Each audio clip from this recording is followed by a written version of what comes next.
L'origine du nom Côte d'Ivoire. Tu crois connaître cette histoire, mais tu n'en as entendu que la moitié. Tu crois que le nom Côte d'Ivoire a toujours désigné un pays?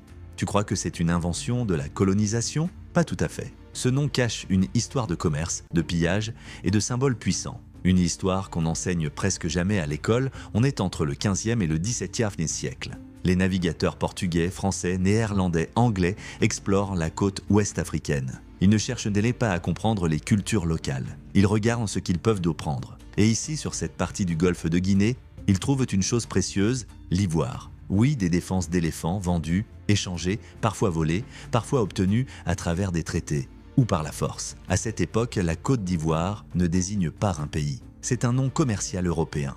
Il y avait la Côte des Esclaves, actuelle Togo, Bénin, la Côte de l'Or, actuelle Ghana, et la Côte d'Ivoire, là où l'on venait chercher de l'ivoire. Les Européens donnaient eux des noms en fonction de ce qu'ils venaient exploiter. Rien à voir avec les royaumes, les peuples ou les langues qui existaient déjà sur place. Mais alors, comment les peuples d'ici appelaient leur territoire avant ça? Il y avait les royaumes Akan, les Kong, les Agni, les Guiaman, les Krou, les Malinké, chacun avec ses traditions, ses terres, ses noms. Il n'y avait aucun État unifié appelé Côte d'Ivoire. Ce mot est une construction européenne posée sur une diversité de peuples et d'histoires. Et ce n'est qu'à partir de la colonisation française au XIXe siècle que le nom Côte d'Ivoire devient officiel, sur une carte avec des frontières. En 1893, la France fait de la région une colonie officielle appelée Côte d'Ivoire. Puis, en 1960, la colonie devient indépendante sous le même nom, République de Côte d'Ivoire. Mais attention, en 1985, le président Félix Houphouët-Boigny insiste sur un détail important. Le nom officiel du pays est Côte d'Ivoire sans traduction. Pas Ivory Coast, pas Costa de Marfil, juste Côte d'Ivoire, dans toutes les langues. Un geste symbolique fort,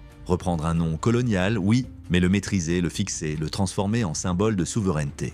Aujourd'hui encore, le nom interroge, pourquoi garder un nom hérité du commerce colonial? Pourquoi nommer un pays d'après une marchandise?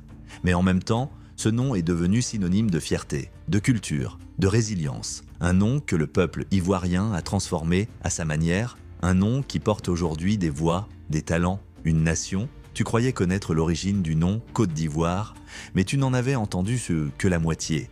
Abonne-toi si tu veux découvrir les histoires cachées derrière les noms des pays africains, et parce que chaque mot a une mémoire.